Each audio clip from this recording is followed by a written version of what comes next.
And our senior reporter, Catherine Norris Trent, is at the Paris protests. She joins us now. Catherine, tell us what it's been like today.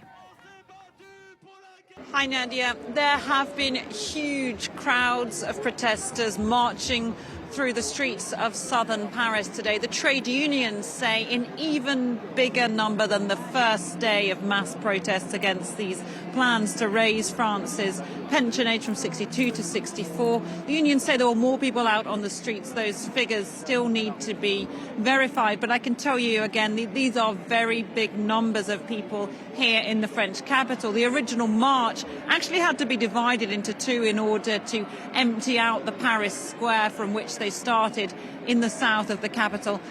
And the crowds have been marching for hours right throughout the heart of Paris. And people here seem defiant. They seem buoyant.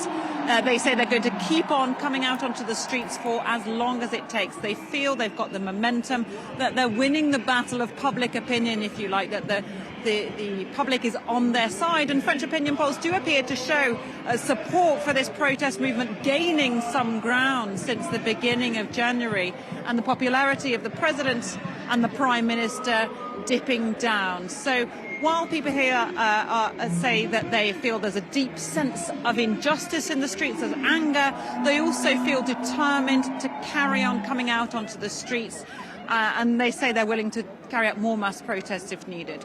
Well, Catherine, there may be defiance where you are in the streets, but the government has been clear. It intends to pass these reforms, come what may. That's right. The French Prime Minister Elisabeth Borne has been taking to the airways this week, saying that raising the retirement age to 64 is now no longer negotiable, that is no longer on the table.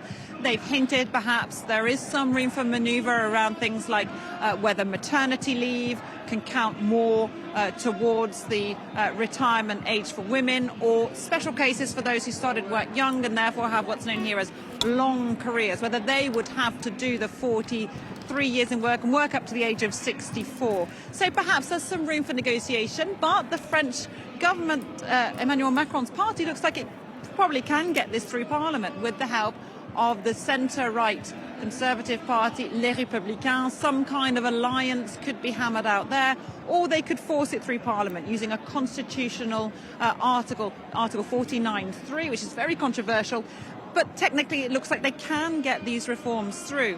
Whether they can win the battle for public opinion and win the public round, the public at the moment seems to overwhelmingly think these are unfair reforms.